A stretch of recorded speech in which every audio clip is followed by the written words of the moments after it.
নূরুন আলা নূর গরা এমন পুতুল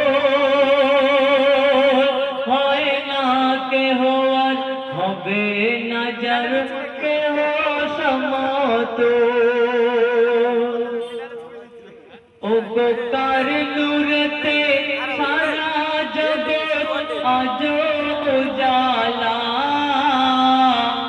কার ওসিলায় শান্তি পেল বান্দা সকলা। ও গো কার ইশারায় দূর হইল বিপদ বালা, কাহার ধ্যানে বান্দা গনে হায়